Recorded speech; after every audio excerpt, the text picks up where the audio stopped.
بسم اللہ الرحمن الرحیم الصلاۃ والسلام علیکہ یا رسول اللہ وعلی آلکہ و صحابکہ یا حبیب اللہ۔ محترم ناظرین و سامعین، السلام علیکم ورحمۃ اللہ وبرکاتہ۔ ساجد بھائی صاحب کے ساتھ آج ہم درس سیف الملوک کی کلاس شروع کر رہے ہیں انشاءاللہ تعالی معمول کی دعا کے ساتھ۔ رحمت دامی پا خدایا پاک سکا کر ہریا بوٹا آس امید میری دا کر دے میرے بھریا۔ آمین آمین آمین۔ تو آج بھائی صاحب میاں صاحب رحمۃ اللہ علیہ نے اپنا جو ذاتی چیز تھی نا وہ بیان فرما رہے ہیں اشعار میں، تو ہم سنتے ہیں ان سے کہ کیسے کیسے انہوں نے ماشاءاللہ یہ موتی بکھیرے ہیں۔ تو آپ فرماتے ہیں کہ رود رود کے نن سب جاسن آپو اپنے کارنوں۔ اب اپنی بے بسی کا اظہار کر رہے ہیں کہ رود رود کے نن سب جاسن آپو اپنے کارنوں، تیرا روح محمد بخشا تکسی کیڑے دارنوں۔ یعنی سب روحیں درود و سلام کا نذرانہ لینے اپنے اپنے گھروں میں جائیں گی، تو اے محمد بخش تو نے تو اپنا گھر بنایا ہی نہیں، اور یہ روح تیری جو ہے یہ کہاں جائے گی؟ جب گھر ہی نہیں بنایا تو کس در پہ یہ جائے گی؟ تو یا مرشدی آپ کی روح پاک کو دوسرے در پہ جانے کی تکلیف ہی کیوں ہو؟ میں تو ان کو مرشد ہی کہتی ہوں کیونکہ ہے نا سلسلہ ہے نا، تو آپ کی روح کو کیوں تکلیف ہو لوگ کسی کے در پہ جانے کی؟ وہ تو ہمارے جیسی روحیں ہیں جو جائیں گی کہیں ڈھونڈتی ڈھونڈتی۔ تو سب روحیں جسموں سمیت آپ کے در پہ حاضر ہوتی ہیں۔ ہاں جی، آپ کے مزار مبارک پہ 24 گھنٹے قرآن خوانی اور درودوں کی برسات ہو رہی ہے، غریبوں میں لنگر تقسیم ہو رہے ہیں، گھر گھر قرآن کریم کی تلاوت کی محفل سجا سجا کر اِصال ثواب ہو رہا ہے، خراج عقیدت پیش کیا جا رہا ہے۔ تو آگے فرماتے ہیں کہ نہ کر چاڑے نہ سکھ بٹھے، نہ کچھ کھٹی کھٹی، نہ ہی کسے ول لینا کوئی، نہ چھٹ جلے ترٹی۔ سبحان اللہ سبحان اللہ، کیا کسر نفسی ہے۔ اس دنیا میں نہ گھر بنایا نہ بسایا، بٹھے بسایا جی، کار چاڑے، چاڑے سے مراد دیواریں نہیں کھڑی کی، چھت نہیں ڈالا، اور بٹھے بسایا نہیں، گھر آباد نہیں کیا، نہ کوئی کمائی کی اور نہ ہی کسی کا کوئی قرضہ دینا نہ لینا ہے، نہ ہی کوئی جائیداد کوئی اثاثہ پیچھے چھوڑا ہے۔ تو کلام سیف الملوک کی شکل میں جو انمول خزانہ چھوڑا ہے، اس سے بڑی جائیداد یا اثاثہ کیا ہو سکتا ہے؟ اتنا بڑا کلام، سب کچھ اس میں آ گیا ہے، سب کچھ اس میں آ گیا ہے۔ تو چشمہ فیضان جو جاری کر دیا ہے یہ، اس سے ہر طالب سالک، ہر پیاسا تا قیامت روح کی پیاس بجاتا رہے گا انشاءاللہ تعالی، اور سیراب ہوتا رہے گا، یہ صدقہ جاریہ رہتی دنیا تک جاری رہے گا۔ تو اکثر لفظ بٹھے کو یہاں تھوڑی ساری تصحیح کی ضرورت ہے، یہ ضروری ہے، جو مشکل لفظ جب ایسا لکھ دیا پھر وہ ضروری ہے اس کے لیے، کیونکہ ہمارا مقصد ہی کلام کو تصحیح کرنی ہے۔ تو بٹھے کو ڈٹھا پڑا جاتا ہے، اس سے معنی بدل جاتے ہیں۔ وٹھے بسانا اور ڈٹھے ہوتا ہے دیکھنا، کہ دیکھے نہیں ہیں، سکھ دیکھے نہیں ہیں، مطلب یہ ہوا کہ آپ نے سکھ دیکھے ہی نہیں، ایسا ہرگز نہیں ہے۔ ان اللہ والوں کے نزدیک دنیاوی دکھ نہیں ہوتے، وہ انہیں سکھ کہتے ہیں، کیونکہ یہی دکھ رب تعالیٰ کے قریب کرتے ہیں، اور یہی معرفت خداوندی حاصل ہونے کا تمام دکھوں سے خلاصی ہو جاتی ہے، ان دکھوں سے تمام دکھوں کی خلاصی ہو جاتی ہے، دنیاوی دکھوں جی، جس سے یہ اللہ والے سکھی ہو جاتے ہیں، اور ہم دنیا دار دنیا کے دکھوں میں گرتے رہتے ہیں۔ تو اصل سکھ تو انہوں نے ہی دیکھے ہیں جنہوں نے رب کو پایا اور بنایا۔ تو ہم دنیا دار تو ایسے ہی بس ان دکھ میں الجھے رہے۔ آگے آپ فرماتے ہیں کہ جو کچھ آیا سو منہ پایا تلی رکابی چٹی۔ اب کتنی کسر نفسی ہے کہ اتنا کچھ ہونے کے باوجود آپ کیسے اپنی کیفیات کا اظہار فرما رہے ہیں کہ جو کچھ آیا سو منہ پایا تلی رکابی چٹی، خالی ہاتھ محمد بخشا ٹوری نکاری لٹی۔ لٹی بدبخت، اور جو کچھ آیا سو منہ پایا۔ لیکن اس میں ایک یہ سبق بھی ہے نا کہ دنیا کی حرص، ہوس، لالچ، ان چیزوں سے بھی تو بچے رہے نا۔ یہ وہ نہیں ہے کہ جیسے ہمارے ذہن میں یہ آتا ہے کہ انہیں کچھ کھانے کو نہیں ملا اور تھوڑا سا ملا وہ چاٹ کے کھایا، ہرگز یہ مقصد نہیں ہے، یہ ہمیں سمجھ آ رہی ہے۔ اصل مقصد ان کا یہ تھا کہ ایک دنیاوی حرص، ہوس اور لالچ، ان چیزوں سے بچے رہیں۔ ان سے بچے رہیں. اور جب گئے تو پھر صاف گئے کوئی یہ صاف چیزیں. ستھرے ہو کے. بے شک بے شک. تلیر کا بھی جتی یعنی پلیٹ کا تلوا چاٹا اس کے 2 مہینے ہو جاتے ہیں کہ اس شعر میں بھی ایک لفظ قابل تصحیح ہے. پہلے اس کی تصحیح کر رہے ہیں کہ جو کچھ آیا سو منہ پایا. تو اس کو اکثر لوگ پڑھتے ہیں جے کچھ آیا سو منہ پایا. تو جے کا مطلب ہوتا ہے کہ اگر کچھ ملا تو جو کا ہے کہ جتنا مجھے ملا ہوا ہے وہ میں نے. یہ جو ہے نا یہ اس کو کہہ دیں حرف شرط. جی جی. کہ اگر میں یہ کام کروں گا تو یہ ہو جائے گا. شرط لگی ہے. جے میں گیا تو پھر ہے گا دوسری. جو کا مطلب ہے اینی جو بھی آگے. بے شک بے شک. تو جو یعنی جتنا آیا. ہاں جی. اور جے یعنی کہ اگر ملا تو. اگر ملا. ہاں تو بڑا غور طلب شعر ہے. فرماتے ہیں کہ جو ملا ہے جتنا ملا ہے وہ سارا کھا لیا. یہ بھی اقرار کر رہے ہیں. یہ بھی اقرار فرما رہے ہیں کہ جتنا قناعت ہے نا. بے شک بے شک. جتنا ملا ہے اتنا کھا لیا. اس کا مطلب ہے قناعت پسند ہے. قناعت ہے. اور اتنا کھایا وہ جتنا جو مجھے ملا ہے اس کا میں تلوا تک چاٹ لیا میں نے. اس کو پیچھے نہیں چھوڑا. مکمل وہ کھا رہی. ایک تو یہ معنی کرتے ہیں نا. بے شمار کتنے بدلتے ہیں.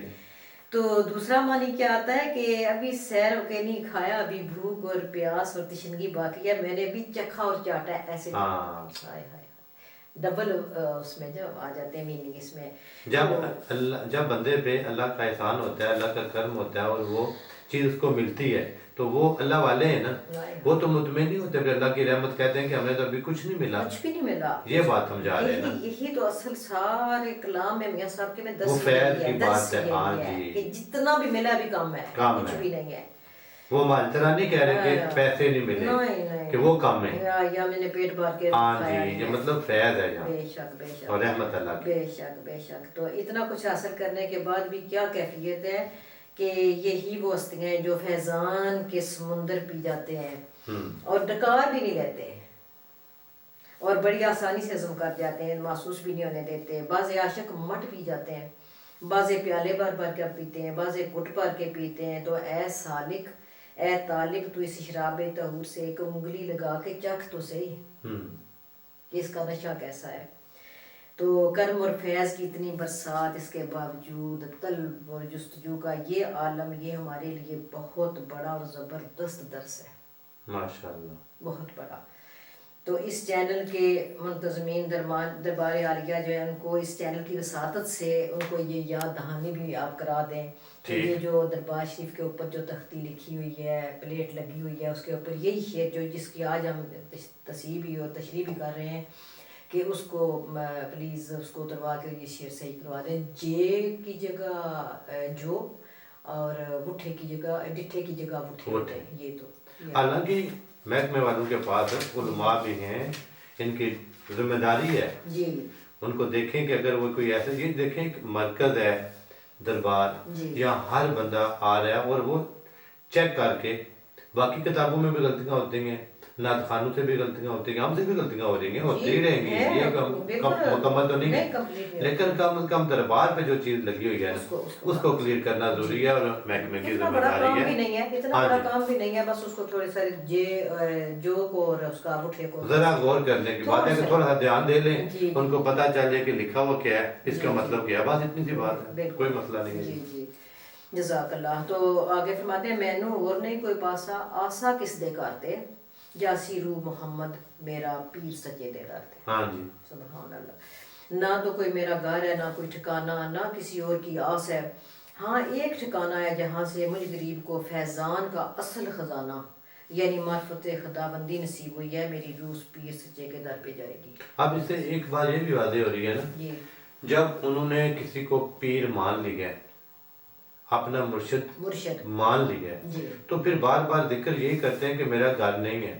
مطلب یہ ہے کہ میں جو بھی ہوں میرا گھر کچھ بھی نہیں ہے, میرا جو بھی ہے وہ مرشد کی طرف رہنما کی طرف. بس اصل مقصد ان کا یہ بتانا ہے کہ اگر کسی کو آپ برابر مانتے ہیں مکمل اس کی پیروی کریں اور اس کو نقش قدم پہ چلیں اور اس کا کہنا مانیں. یہ درس دے رہے ہیں, یہ درس ہے. بہت زبردست ماشاءاللہ آپ نے تشریح فرمائی ہے. تو پھر مرشد کی نگاہ اور پناہ میں کیسے آئے کہ مولا کریم نے کیسا کرم کیا اور مرشد کی حضوری سے یعنی تربیت و تعلیم سے کیا کچھ نہ ملا.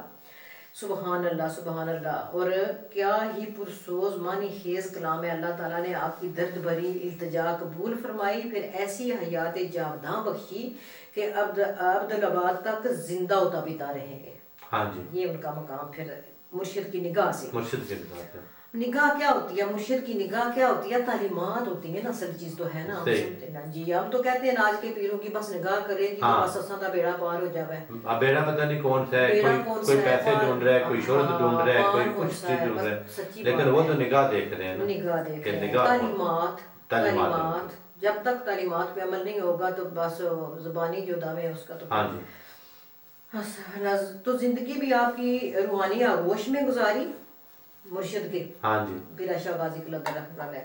اور پردہ فرمانے کے بعد آپ کے پہلو میں ہی قبر مبارک بھی نصیب ہوئی. انہیں خبر تھی اپنے مرشد پاک کے ساتھ میرا قرب میرا ساتھ کیسا اور کتنا ہوگا. فرماتے ہیں کہ واہ واہ پاک نصیب دینا دے جنا دل بھر کول وسیرا.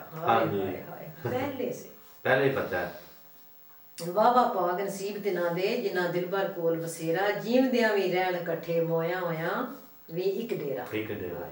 قربان جائیے. سبحان اللہ. آپ کو کیسا قرب نصیب ہوا.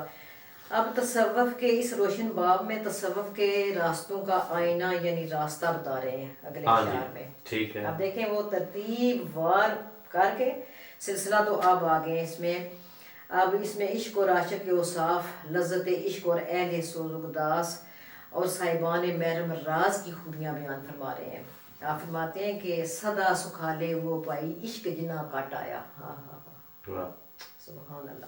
مرم پھٹ انہاں دے پانے جکو جیا سکھایا. ان کو پتہ ہی نہیں چلتا نا غمی خوشی تکلیف کیا زخم ہے یا مرم لگا ہوا, ان کے لیے تو ایک ہی برابر ہے, کہ دھیان نہیں ہے ادھر. صدا سکھالے ہو, دیکھیں نا ابھی بھی وہ پچھلے والے کے ساتھ یہ جڑ گئی ہے نا یہ بات, کہ وہ دکھ نہیں وہ سکھ ہیں جو رب کو ملا رہے ہیں. ہمیں وہ دکھ نظر آتے ہیں نا, ان کے لیے تو دکھ ہے. بے شک بے شک. تو ہمیشہ ہمیشہ کے لیے کامیاب وہی ہوتے ہیں, آسودہ وہی ہوتے ہیں جن کے من میں عشق سما گیا, جن کے دلوں میں عشق نے ڈیرا کر لیا. ان خوش نصیبوں کو نہ زخم کا درد اور نہ مرم پٹی کی ضرورت. ان کے لیے خوشی غمی اور زخم مرم ایک جیسے ہی ہوتے ہیں. تو وہ یاد محبوب میں اتنے محو ہو جاتے ہیں کہ باقی ہر شے سے بے نیاز ہو جاتے ہیں. تو پھر آپ فرماتے ہیں کہ تاج تخت سلطانی تج کے ٹھوٹھا پھڑن گدائی. ہاں ہاں ہاں, کیا بات ہے. سجن رکھ امید سجن دے دادی تے کٹن جو بن آئی. اب دیکھیں اس میں بھی اتنا سبق ہے, اتنی گہرائی والا یہ شعر ہے کہ عاشق لوگ بادشاہی چھوڑ کر کاسہ گدائی ہاتھ میں پکڑ لیتے ہیں اور رب تعالیٰ کی اس آس اور امید پر اس راستے پر چل پڑتے ہیں. پھر اس راستے میں چاہے کتنی ہی مشکلات مصائب کا سامنا کرنا پڑے, وہ بڑی خوش اسلوبی سے کامل یقین سے یہ سفر طے کر لیتے ہیں. اب دیکھیں جب شروع کیا ہے بات شروع کی ہے تو عاشق کا ذکر کیا ہے کہ عاشق لوگ, لیکن جب یہ کہا ہے کہ وہ ہاتھ میں کیا پکڑ لیتے ہیں, کاسا. لیکن کاسا پکڑ کے پھر کسی بندے کے پاس نہیں جا رہے. ہمیں ہوتا ہے کہ کاسا پکڑ کے مانگ رہا ہے کوئی, نہیں. آگے دیکھیں نا اگلے مصرے میں اشارہ کس طرف ہے اور کس سے لے رہے اور کیا لے رہے. وہ پیسے نہیں مانگ رہے, وہ کھانا نہیں مانگ رہے, وہ کیا چیز مانگ رہے اور کس سے مانگ رہے. پھر سمجھ آتی ہے کہ کیونکہ یہ عاشق کے اوصاف ہے نا, یہ عاشق کے اوصاف ہے نا, یہ تو بڑا مرتبہ بلند مرتب ہے نا ان کے. تو میں تو اس لفظ پہ ایک پہ نا رک گئی کہ میں نے کہا سرکار آپ نے تو عادی کر دیا کہ کاسا لکھ دیتے ہیں نا, کاسا پھڑن گدائی, ٹھوٹھا پھڑن گدائی. ٹھوٹھا, ہاں جی, ٹھوٹھے کا اور ہی انداز ہی لفظ کا ہی ٹھوٹھا, اس سے بھی وہی وہ نچلی سطح پہ ہے نا, کاسا ذرا اچھی چیز. سبحان اللہ سبحان اللہ. تو آگے فرماتے ہیں کہ پیالہ بھی ماڑی عادت والا. ہاں جی, ٹھوٹھا مطلب ہے کتنا وہ کوئی سٹیل کا یا چاندی کا نہیں ہے, وہ ٹوٹا ہے, لیکن جیسے ہم استعمال کرتے ہیں مٹی کا ٹوٹا. تو آگے باتیں ہیں دم دم پین شراب غماں دی. اب دیکھ لیں یہاں بھی ذکر غم کا ہو رہا ہے, لفظ شراب آیا ہے لیکن کون سا شراب, بات غم کی ہے. سبحان اللہ. دم دم ہر سانس کے ساتھ, دم دم پین شراب غماں دی, دم نہ مارن مولے. اوئے ہوئے ہوئے ہوئے, ایک دفعہ بھی اف نہیں گئے نا.